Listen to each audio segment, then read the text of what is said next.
In today's revised legislation changes, we're going to cover changes to the National Minimum Wage, Agency Workers Directive, and also the Equality Act 2010.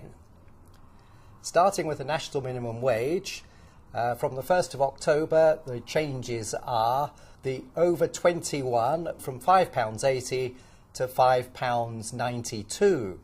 For the first time, this applies to everybody over 21, whereas previously it was from age 22.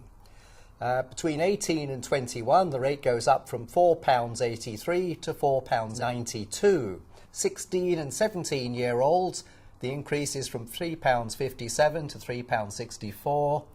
And there's now a new rate for apprentices, which is £2.50 an hour, which applies to those under 19. For apprentices 19 and over, the £2.50 an hour rate will be for the first year only. The next change that's been announced is for the Agency Workers Directive. There are new regulations coming into force on the 1st of October 2011. Will be implementing the Agency Regulations 2010 and will bring into effect the EU Agency Workers Directive. This will, after 12 weeks service, bring agency workers the same rights as if they were employed by the employer from the start. The biggest change in October 2010 is the implementation of 90% of the Equality Act, which was passed in April. The Equality Act actually brings into one roof, so to speak, all the legislation on discrimination. So replaces the Sex Discrimination Act 1975, the Race Relations Acts, regulations on age discrimination, sexual orientation, age, and also religion or belief, and not to mention, of course, disability discrimination. The main point to know about the Equality Act is that all the previous legislation and case law is still the same, but there are some new additions. Employers now are responsible for acts of harassment by their employees. One of the main changes is the first time banning gagging clauses in employee contracts. What this means is that any employer who wants to restrict his or her employees from discussing their pay rates cannot do so now from the 1st of October 2010. An employer cannot now ban discussion of wage rates within his or her workforce. A real change for the first time, although in case law it's been known for some time, is the question of associative discrimination.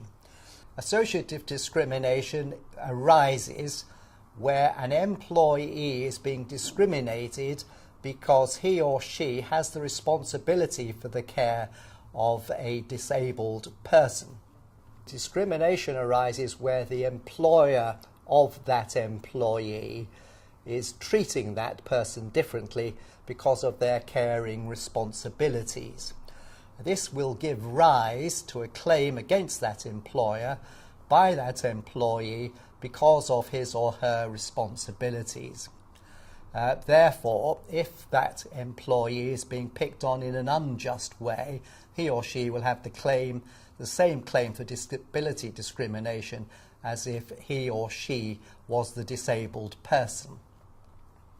Pre-employment health questionnaires are no longer valid before an offer of employment has been made.